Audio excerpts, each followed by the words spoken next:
Bonjour chers téléspectateurs et bienvenue sur notre actualité, sur notre programme de hebdomadaire.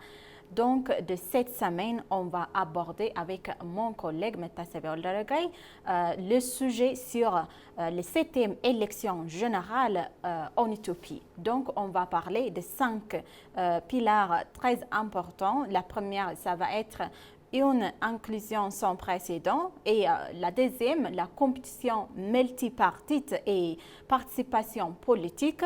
La troisième sujet, ça va être représentation parlementaire record pendant les 7e élections générales éthiopiennes et évaluation de l'Union africaine et reconnaissance régionale. Et la dernière, ça va être le rôle des observateurs électoraux et de la société civile qui ont été observés et qui ont joué un rôle important pendant le processus des électeurs généraux éthiopiens en Éthiopie. Donc, on va parler de ce sujet très important pour l'Éthiopie, pour notre programme hebdomadaire, parler sur les actualités nationales très importantes dans le développement économique, social et diplomatique de l'Éthiopie en général. Donc, restez avec nous. C'est moi, Samraout, avec Meta Sebia. Bonjour, Meta Sebia. Bonjour. Et aujourd'hui, on va parler de ce sujet très important sur l'élection, les 7e élections générales éthiopiennes, très important et qui a été tenue le 1er juin 2026 en Éthiopie. Donc, on va parler de ça. Donc, pour commencer, c'est un tournant majeur pour la Corne de l'Afrique et également que nous décryptons, que nous parlons, que nous discutons aujourd'hui. Élection générale, le vote qui fera date tant par son ampleur logistique et également par l'élan démocratique qu'il a suscité en général. Donc bonsoir à tous, bonjour à tous. En effet, bien plus qu'un simple exercice politique, ce scrutin s'impose comme le symbole d'une maturité citoyenne retrouvée. Et avec plus de 54 millions d'électeurs inscrits et un taux de participation nationale qui dépasse les 94%, l'Éthiopie a envoyé un signal fort au reste du monde et au continent. Par une inclusion sans précédent, les images des longues files d'attente pendant le processus électoral en Éthiopie, le 1er juin 2026 précisément, formées de l'aube et de 7 heures, parfois tard de la nuit. Les électeurs, les Éthiopiens étaient toute la nuit là-bas jusqu'à minuit pour donner leur voix à la prospérité ou bien à l'avenir de l'Éthiopie en général. Donc, il a été plus de 54 millions de citoyens ont été inscrits et un taux de participation nationale qui dépasse les 91%. L'Éthiopie a envoyé un signal fort au reste du monde. Donc, quand on parle le processus d'électorat en Éthiopie, donc les citoyens ont été restés là-bas jusqu'à la nuit pour donner leur voix à l'avenir de l'Éthiopie, de notre nation Éthiopie. Mais plus de 50 000 bureaux de vote ont été préparés et resteront le symbole de cette mobilisation. Mais ce qui frappe avant, c'est la diversité au sein des urines. Tout à fait. Et oui. Les observateurs ont unanimement salué la participation massive des femmes et des jeunes, ainsi que les primo-votants, mais aussi des personnes âgées et en situation de handicap, les personnes handicapées, y compris les personnes handicapées. Et face à cette apathie électorale qui touche de nombreuses démocraties à travers le monde, le peuple éthiopien a choisi de faire entendre sa voix de manière pacifique et constitutionnelle. C'est le choix du peuple. Oui, c'est ça. Donc, quand on rappelle le jour de l'élection en Éthiopie, le 1er juin 2026, les Éthiopiens se sentent déterminés à donner leur voix à l'avenir de l'Éthiopie et à décider qui va diriger l'Éthiopie et en général, qui va continuer à diriger l'Éthiopie en général. Donc, quand on parle de la participation des citoyens, la participation des Éthiopiens était remarquable et incroyable. Même les médias internationaux ont témoigné à quel point le processus électoral éthiopien a été pacifique et démocratique et inclusif.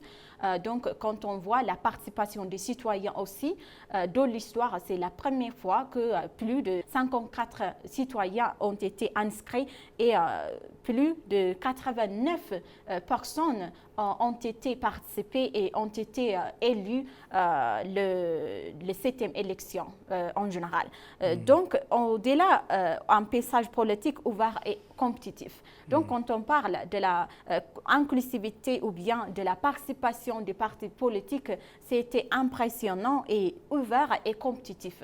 Donc, on n'a pas vu avant ce type de participation de politique des partis politique en général. Quand on parle des partis compétitifs, donc au-delà de la mobilisation citoyenne, donc on a vu à quel point les Éthiopiens ont été mobilisés pour donner leur voix à l'avenir de l'Éthiopie. Mais quand on voit de cette mobilisation citoyenne, cette élection se distingue par une compétition multipartite. Donc beaucoup de partis d'une intensité rare de l'histoire moderne de l'Éthiopie. Donc nous avons assisté aussi à une véritable ouverture de l'espace politique en général. Donc, pendant ou bien avant le processus électoral de l'Éthiopie, les partis politiques d'opposition ou bien en général ont préparé des programmes et avec des TV nationales éthiopiennes, ils ont présenté bien leur programme à venir pour l'Éthiopie en général. Donc, c'est ça, la participation des partis politiques en général. On peut voir que les chiffres eux-mêmes parlent d'eux-mêmes. Les chiffres eux-mêmes, ils ont un ton qui décrivent la situation. Par exemple, les 42 partis politiques étaient engagés et un total impressionnant de 10 438 candidats qui inclut de nombreuses candidatures individuelles, y compris les candidatures individuelles. Et cette forte représentativité a offert un choix pluraliste inédit aux électeurs pour la Chambre des représentants du peuple et les conseils régionaux. Oui, c'est ça. Donc, cette diversité se reflète déjà dans l'ancienne législative. Donc, si le Parti de la prospérité a remporté la majorité absolue avec 438 sièges, et comme l'a officiellement annoncé, par exemple, Tesfaye Nwai, le vice-président de la Commission électorale nationale, donc l'opposition et les candidats indépendants aussi effectuent une percée historique dans l'histoire. Absolument. Oui. Mais puisqu'il y a également 17 partis politiques différents qui ont réussi à obtenir une représentation parlementaire du siège. Et c'est un record, on peut dire que c'est un record.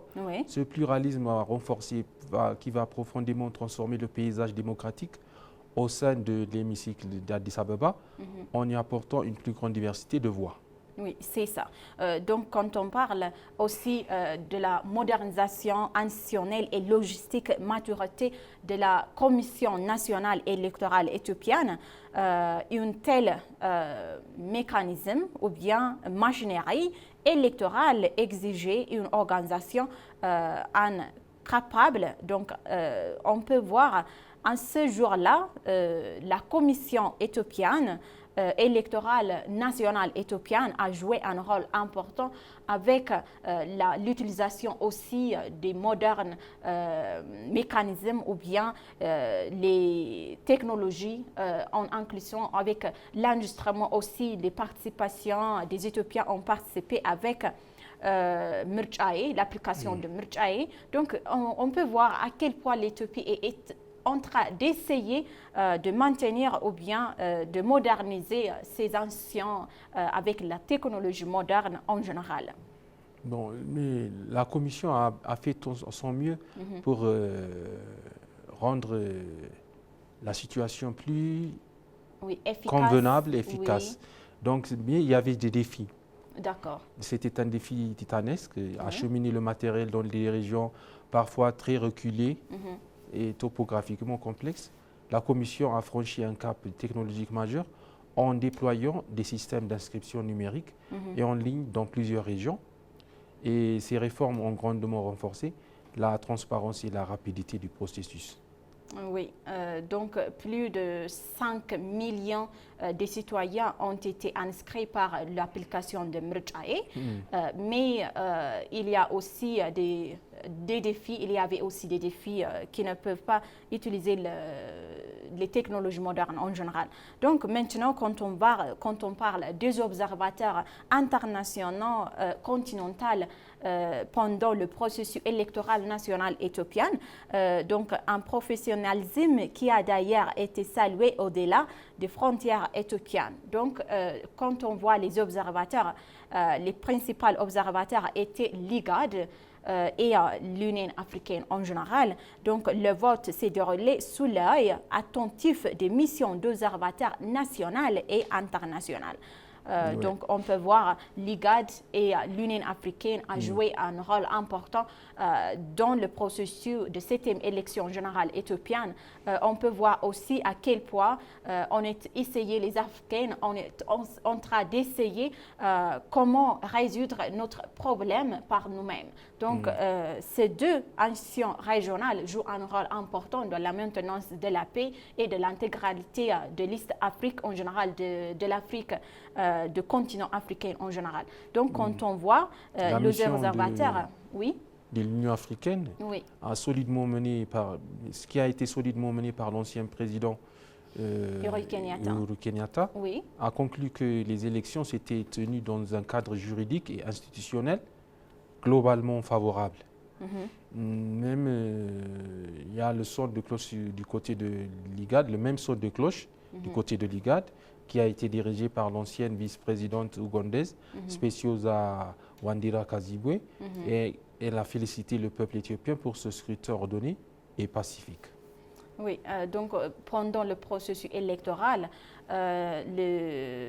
l'ancien président du Kenya, Uhuru Kenyatta, a témoigné à quel point le processus de 7e élection générale éthiopienne était pacifique et démocratique en même temps. Donc il a félicité aussi les peuples éthiopiens d'avoir donné et d'être en voie pour l'Éthiopie et d'utiliser leur droit de voter et de décider de leur avenir en général.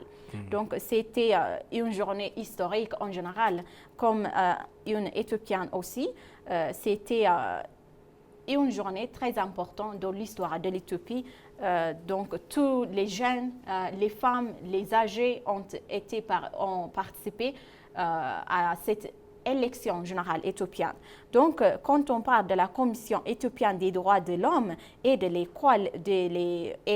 coalitions et la société civile, qui ont aussi noté un accès acquis total au bureau de vote et l'absence de répression électorale dans la zone surveillée. Donc, l'Union africaine, l'Union européenne, les États membres ont également tenu à saluer la résilience de la nation au face des défis logistiques et ils ont félicité aussi la détermination du peuple éthiopien, les partis politiques et le gouvernement éthiopien de maintenir ce type d'élection plus inclusif et aussi transparente et de maintenir, de s'exercer la gouvernance démocratique en Afrique en général. Donc, la plupart des gens ont exprimé cette élection générale éthiopienne comme un exemple pour les pays africains en général. Alors, quand on parle des déclarations officielles et perspectives d'avenir, donc bureau de vote et l'absence de répression électorale dans la zone surveillée, donc ils ont les membres d'État ou bien les membres d'État ont également tenu à saluer la résilience de l'Éthiopie, des Éthiopiens, de la nation en général.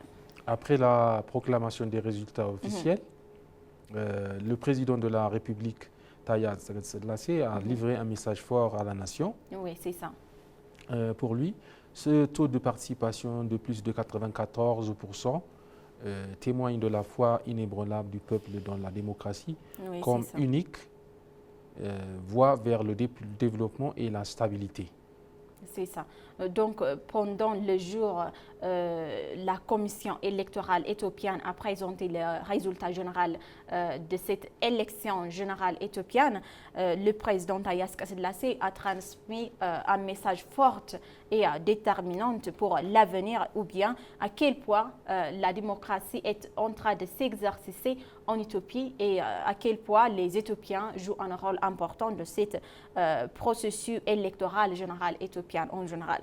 Donc le président a d'ailleurs envoyé une mise en garde très claire contre toute tentative décidée au pouvoir en dehors des voies constitutionnelles. Donc, il a dit que le président Haïle Selassie, sans l'élection, il n'y a pas le pouvoir. Donc, il a appelé aussi de chaque bulletin déposé représente une confiance sacrée, comme il a dit, et que les élus du Parti de la Prospérité doivent désormais d'honorer. Oui. Donc, il y a aussi un message de félicitations qui a été également venu de la Commission de l'Union africaine par la voix de le président Mohamed Ali Youssouf. Il a salué la victoire du Premier ministre Abiy et a réaffirmé le soutien de l'Union africaine. Alors, très bien. Donc, quand on parle en général de 7e élection générale éthiopienne, ferme définitivement la porte aux anciennes pratiques politiques en Éthiopie pour ouvrir, première, une culture fondée sur les choix éclairs et la stabilité. Donc, ces fondations politiques stables devraient continuer, devraient désormais utiliser comme un moteur dans la politique éthiopienne en général. Donc, quand on parle des messages de félicitations des observateurs ou bien des organisations internationales et continentales, même le président de l'Arabie Saoudite et le premier ministre indien Narendra Modi a aussi envoyé un message de félicitations pour le premier ministre Abiy Ahmed éthiopien et également pour la victoire de la prospérité du parti politique éthiopien. Donc, quand on parle aussi l'organisation, l'Union africaine, le président de la Commission de l'Union africaine, Mohamed Ali Youssouf aussi, a envoyé un message de félicitations pour le Premier ministre Abiy Ahmed et aussi pour la partie de la prospérité. Il a dit que toujours l'Éthiopie joue un rôle important dans la maintenance de la paix, la stabilité et l'intégralité politique de l'Est de l'Afrique. Comme il a dit. Il a dit aussi que l'Union africaine et l'Éthiopie maintiennent une relation plus forte et il a apprécié les Éthiopiens, le Premier ministre Abiy Ahmed de sa gouvernance en général et la participation des citoyens éthiopiens aussi. Il a féliciter les Éthiopiens en général. Il a dit aussi que l'Union africaine est toujours avec l'Éthiopie et de continuer de consolider ou bien de la coopération régionale, comme le président Mohamed Ali Youssouf a transmis les messages sur les réseaux sociaux. Quand on parle aussi, le Premier ministre indien, Narendra, a partagé un message chaleureux. Il a dit que mes félicitations les plus sincères à mon ami, le Premier ministre Abiy Ahmed, et au Parti de la Prospérité pour leur victoire aux 7e élections parlementaires en Éthiopie. Donc, le Premier ministre a souligné sur les réseaux sociaux que l'Inde attache une grande valeur à ses relations historiques, multidimensionnelles et profondément enracinées avec l'Éthiopie. Donc, il a évoqué également avec émotion sa visite en Éthiopie la dernière fois en Éthiopie, parce que la dernière fois, il a été accueilli par le Premier ministre Abiy Ahmed chaleureusement et ils ont transformé la relation bilatérale, la relation historique vers la relation stratégique Inde-Éthiopie.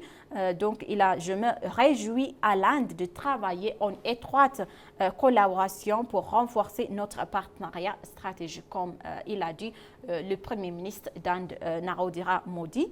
Donc, quand on parle aussi la félicitation de l'IGAD, l'autorité intergouvernementale pour le développement aussi a envoyé une félicitation pour le peuple éthiopien et également pour le Premier ministre Abiy Ahmed d'avoir mené à bien ces 7e élections générales le 24 Gombrot 2018 ou bien le 1er juin 2026 en général. Donc, le secrétariat de l'IGAD a félicité le Parti de la Prospérité et le Premier ministre Abiy Ahmed pour leur victoire électorale, comme ils ont envoyé au résultat officiel à annoncer à la nation ou bien à la Commission électorale nationale éthiopienne. L'organisation a salué aussi la commission électorale pour son intégralité, de son autre niveau de professionnalisme. Il a dit que, l'IGAD a décrit la commission électorale nationale éthiopienne comme un niveau de professionnalisme, autant que rendre hommage au peuple éthiopien. Donc, il a dit que pour son rôle clé dans le maintien de la paix et de l'ordre tout au long du processus. Donc, il a décrit la Commission électorale nationale éthiopienne comme c'est lui. Donc, IGAD a affirmé aussi que ce succès reflète l'engagement de l'Éthiopie, l'engagement continu envers la gouvernance démocratique, l'ordre constitutionnel, et s'est dite prête à collaborer plus étroitement et avec le gouvernement éthiopien pour la paix, la stabilité, le développement et dans la région en général. Donc, avec toutes ces félicitations, on peut dire que ce qui rend les élections de 2018, les 7e élections générales si spéciales, c'est que les 7e élections qui se sont tenues se sont inscrites dans l'histoire comme un jalon majeur et le début d'un nouveau chapitre sur la voie démocratique de l'Éthiopie. Et la participation citoyenne, la forte implication des partis concurrents, surtout la participation des femmes et des candidats indépendants, ainsi que la profonde détermination politique du système. Oui, c'est ça. Pour bien saisir la portée de ces élections, il est particulièrement éclairant de les comparer aux 6e élections générales, ce qui met en lumière l'évolution remarquable de notre culture démocratique. Donc la participation citoyenne et la ferveur démocratique est visible. Donc la mobilisation massive de la population lors de ce scrutin ont été sans précédent, selon les données publiées par la Commission électorale nationale. Plus de 54 millions, comme on l'a dit la Commission nationale, de citoyens se sont inscrits sur les listes électorales et le taux de participation le jour du vote a dépassé 94% et à 99% des inscrits. Environ 52 000 bureaux de vote répartis dans 1139 circonscriptions ont été mis en place à l'échelle nationale. Donc, cette forte affluence, comparée aux élections précédentes, prouve que la conscience politique du peuple éthiopien a franchi un cap majeur, réaffirmant sa volonté de décider de l'avenir du pays par les urnes. Oui, c'est ça. Donc, quand on voit l'ouverture de l'espace politique en Éthiopie et la diversité des candidats pendant les 7e élections générales, l'un des aspects fondamentaux qui distingue de ces 7e élections générales éthiopiennes est la multiplication des options politiques. Donc, quand on voit 42 partis politiques ont été pris partis à la compétition. Dans l'histoire, il n'y a pas comme ça. Donc, un total de 10 438 candidats, partis indépendantes, les partis et indépendantes confondus, se sont présentés pendant l'élection. Donc, ces chiffres témoignent d'une ouverture inédite de l'espace politique en Éthiopie et d'un l'engagement fort des anciens à garantir un terrain de jeu équitable, efficace et démocratique en général.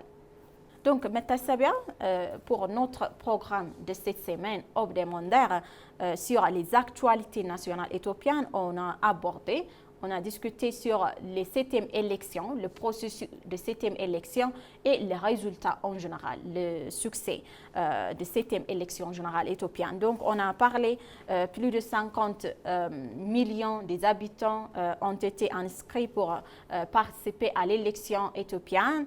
C'est une histoire très importante pour l'avenir de l'Éthiopie et c'est une fierté en général. Donc, on a vu pendant le processus de 7e élection éthiopienne la compétition multipartite, on a vu ça, et représentation parlementaire record. Par exemple, le parti de la Prospérité Party a été remporté 438 sièges et les autres 17 sièges sont des partis d'opposition ou bien des partis politiques. Et l'évaluation aussi de l'Union africaine et aussi des ligades ou bien des reconnaissances régionales. On a vu les dirigeants de différents pays, des ambassades de différents pays s'y ont félicité et ont témoigné à quel point les 7e élections générales éthiopiennes étaient équitables, démocratiques et aussi inclusives. Donc, c'est une histoire très importante et quand on voit aussi le rôle des observateurs électoraux, de la société civile et la participation des jeunes, des femmes et aussi de tous les Éthiopiens ont contribué à cette élection, ça se soit équitable et ça se soit terminé avec le succès en général. Et le résultat de ce scrutin ont transformé le Parlement, la Chambre des représentants du peuple et les conseils régionaux en de véritables miroirs de la diversité nationale. Oui, c'est ça. Alors, donc, Matasabia, on a terminé notre programme d'aujourd'hui, de cette semaine, sur les actualités nationales très importantes pour le développement économique, social et diplomatique en général. On a parlé aujourd'hui sur l'élection, de 7e élection éthiopienne nationale qui a été lieu le 1er juin 2026. On a parlé de plusieurs sujets à cette élection régionale générale éthiopienne. Chers téléspectateurs, on a terminé notre programme de cette semaine sur les actualités nationales très importantes pour le développement social, économique et diplomatique. C'était moi, Sam Raoult, avec mon collègue Metasebe Oldaragay. Je vous souhaite donc une bonne journée.